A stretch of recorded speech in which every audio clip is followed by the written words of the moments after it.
cannot invent and pioneer if you cannot accept failure.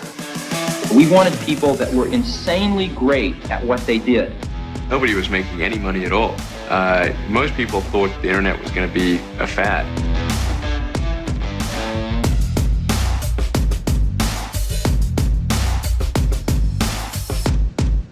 All right, so I did some research on our most popular podcast episodes, and what's interesting is the ones where I bring on Yonathan and we do a summary of our favorite blog posts are actually like some of the top ones. So Yonathan had a blog post he's been wanting us to do for a while, which I just read for the first time, and it kind of blew me away. So we'll be hitting on that today. But Yonathan, welcome back to the pod. Yeah, thank you for having me on again, Jim. I'm excited to go through this again. This is definitely one of my favorite pieces, as you know. I come back to this like several times a year. I feel it's like it's been a classic since it was published in 2017. So glad to go over it. Yeah.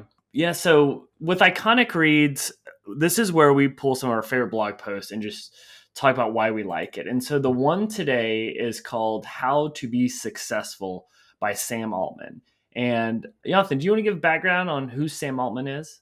Yeah, so Sam Altman was the previous CEO of Y Combinator, which I'm sure some of the readers, or I should say listeners, are familiar with, is one of the, if not the biggest incubators and accelerators for early stage startups in Silicon Valley. And he used to be a former founder. He was a founder before, I think, that venture, which was not successful, or maybe had a minor successful exit.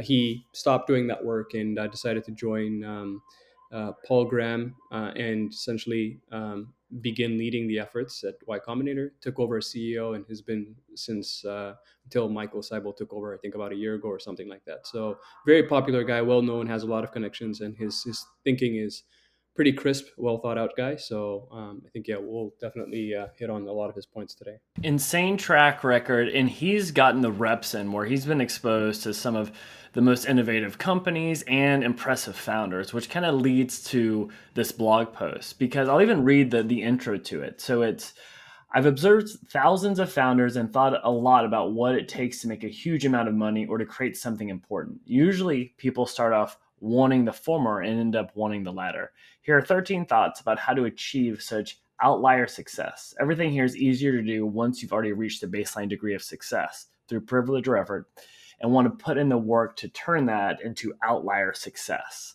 But much of it applies to anyone. And so what is interesting is he mentions it 2 times is like how to get outlier success. So above the norm, above the average. And if anybody can speak to it, it's somebody that's working with a lot of venture-backed companies. So we kind of go about the Iconic Reads a few different ways. What are your main takeaways? What are the best quotes? What we agree with, what we don't agree with, why this is iconic, and who should read this and when. So first off, what are your main takeaways from this, Yonathan? Oh man, there are a lot. To be honest with you, what I really like about this post is it takes a lot of the ideas that I've been watching and reading from many different sources and just aggregates it in one just massive post. So just the power of compounding and really spending the time to find the right opportunity vehicle, because I think we're all like thinking in terms of how hard we need to work to achieve our goals, but this is more around finding the right, like making sure that the ladder is leaning against the right wall before you really invest any time and effort into committing yourselves and putting in effort.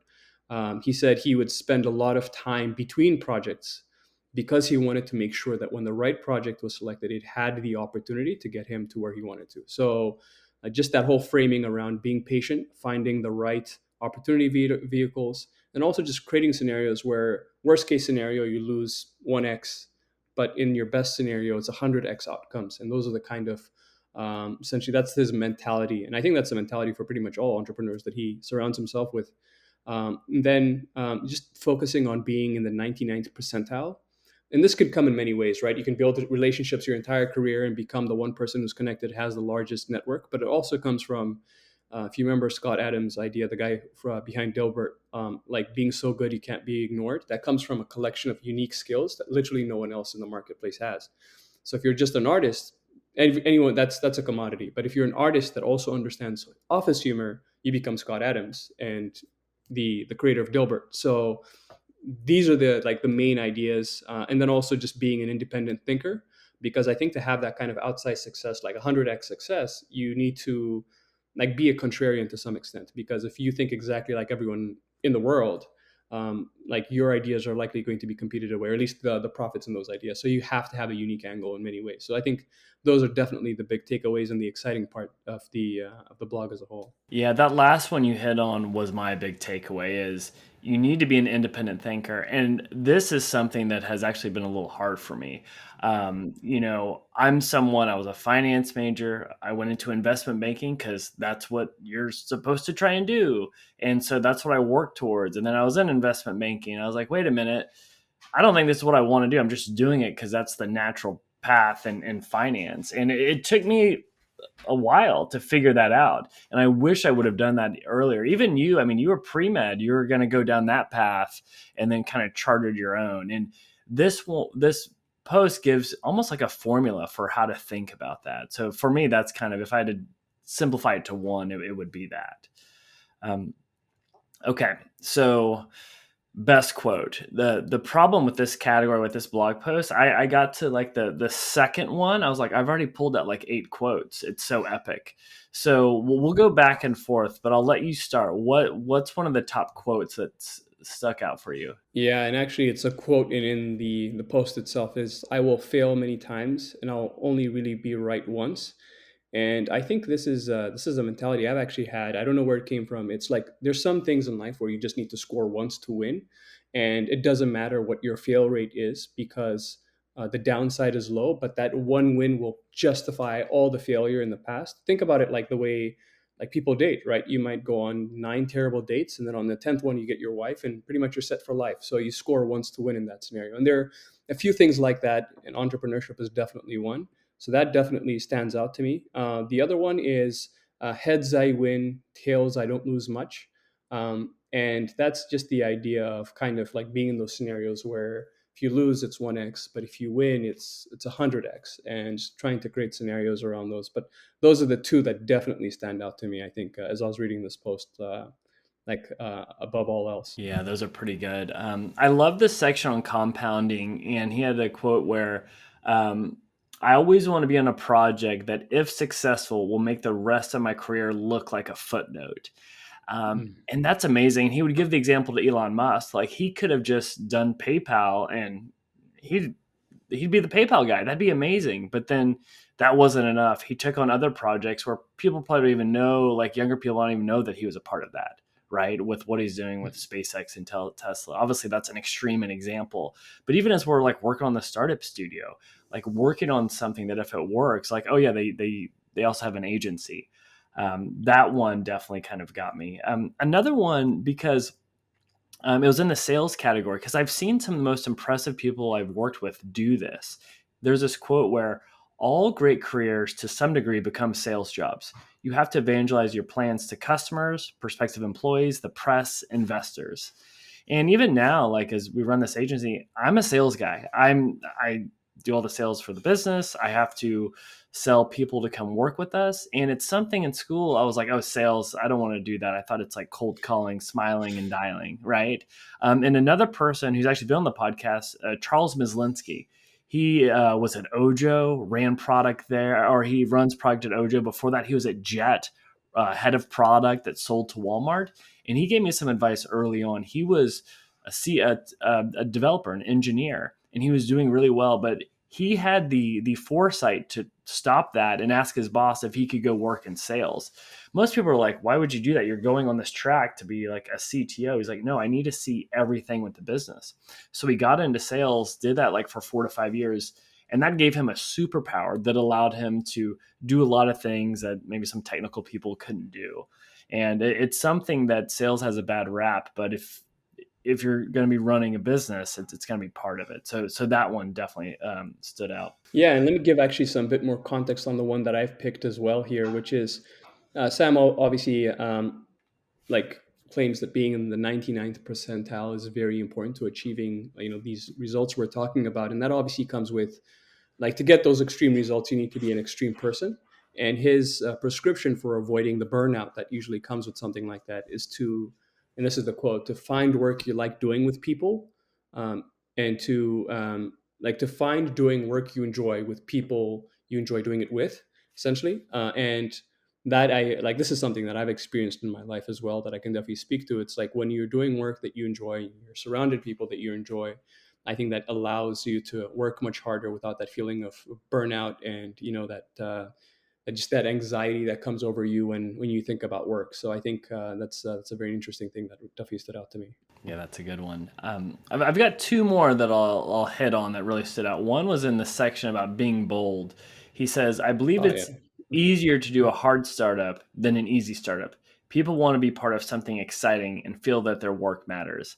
I totally agree with this. Whether you're putting your time towards building a rocket startup or you're trying to like launch a pizza shop around the corner, you're going to be putting in the same amount of hours, but what's the potential return on that?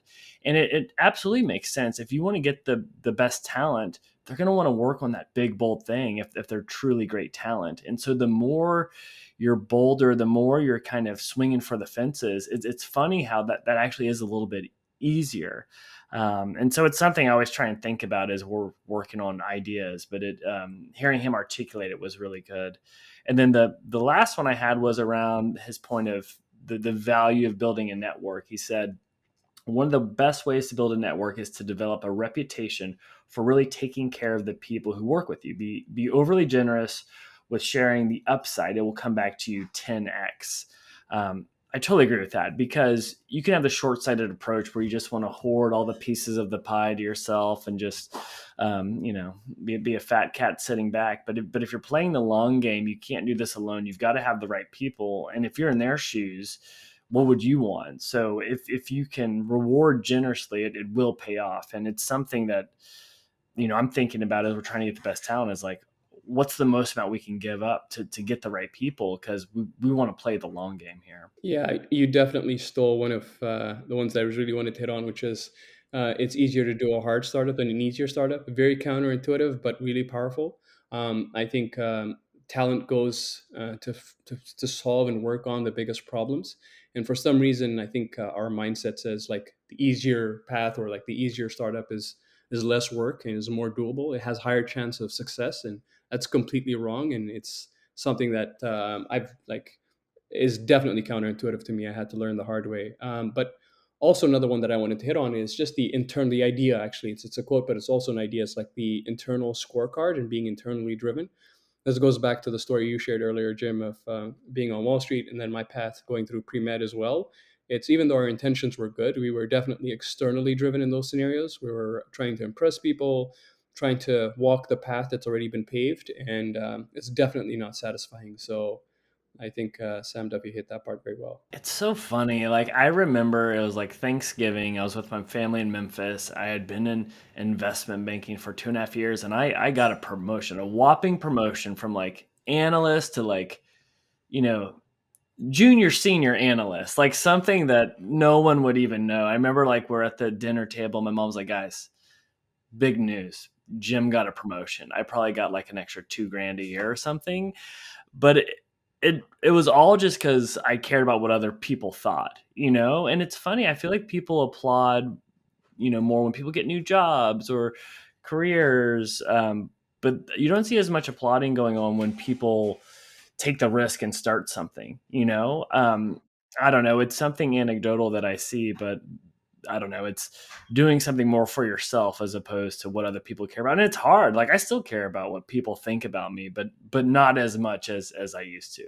Yeah, that's definitely the same case here as well. I definitely have a lot of stories around that, but agree 100%. Yeah, how's your family feel about you not being a doctor right now and being on a podcast with me?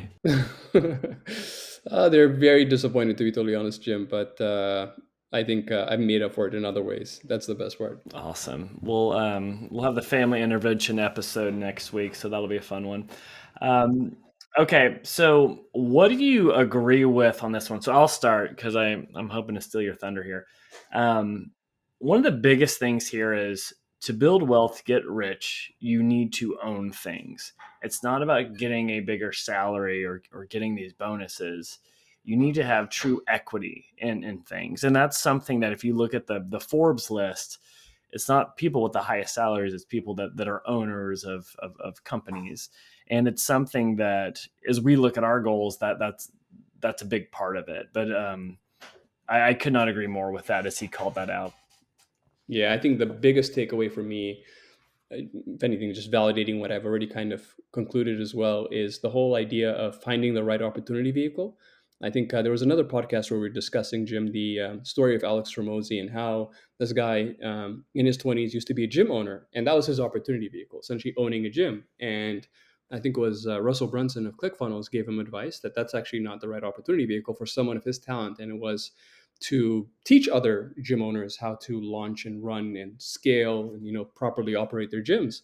And that business is completely blown up. It has leverage, and that's the right opportunity vehicle. So just spending time figuring out the right opportunity vehicles, even if they're harder, I think definitely justifies it, and it's the payout definitely is with those, not the tempting smaller opportunities that will actually be just as much effort as the harder opportunity vehicle. So yeah, I know, it's like, are you playing the right game, right? It's like you have exactly. the There you go. skills where you're playing the right game. Like sometimes I feel like you're like LeBron James that's been given a lacrosse stick. It's like, wait, why am I in an agency? Shouldn't I be running something else?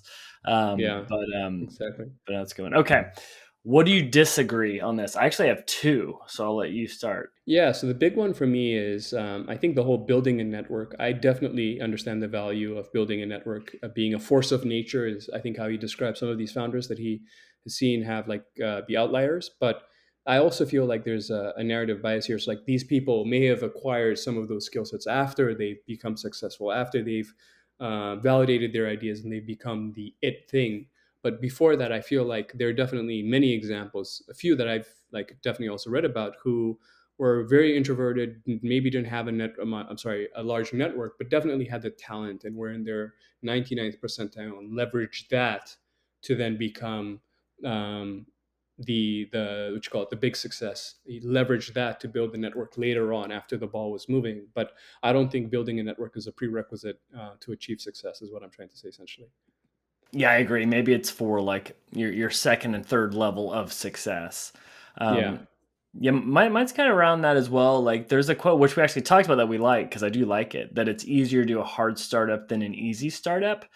Mm, It's not that I disagree with that, but if you're just starting out, I get nervous about swinging for the fences and going big because just looking at my own journey, maybe I'm slow. Like, I know so much more about running a business, building a team, building culture, thinking through scaling and growth than I did 4 years ago.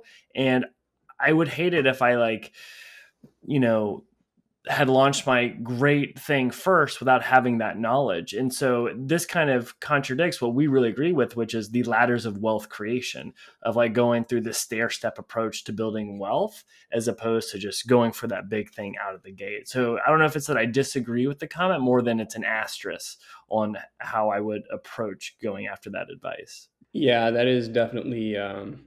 Yeah, that one's a tricky one. I totally see the angle, but to be honest with you, Jim, this one was very very difficult for me to find things that I disagree with.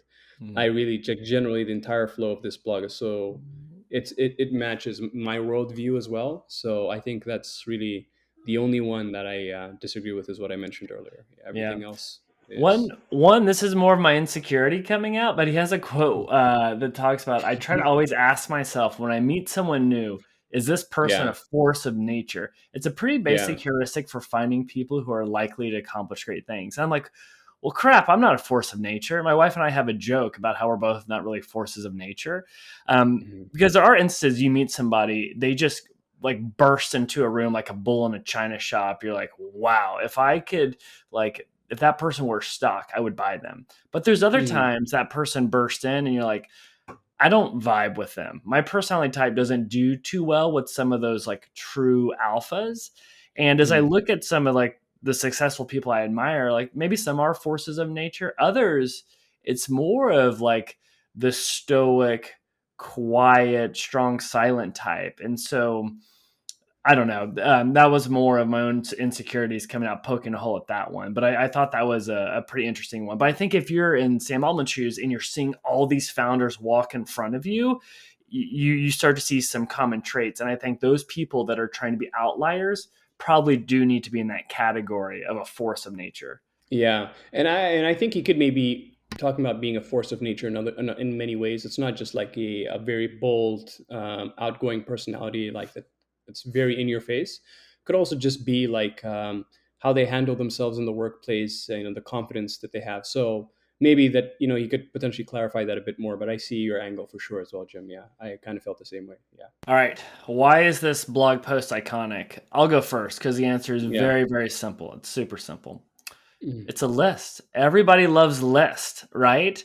Great title. It's a list. He has odd numbers. It's 13, and it's a really good list. So BuzzFeed would approve, but that's why it's iconic. It's one of the best lists that he could have ever written. Yeah, I actually just noticed that he added a bit of social proof to this. This post has been seen 949,107 times at the time of recording. So there's a ton of social proof on this. Everyone has seen it, read it, been shared. And this is just in 3 years, by the way, keep in mind. We're in an age where almost no one reads blog posts as well. Keep that in mind. So I think what makes this special and iconic is it summarizes a lot of things that I think all of us have read, have seen in our experiences, and it's really the one post. If I was to recommend, like something to my younger self, or even someone else who's maybe we'll come to this, it's just going to be a follow up question in just a moment, but this is something I would definitely recommend to my younger self. It's just a very concise summary of everything, the main points that I've read and learned from other people, other greats. Yeah.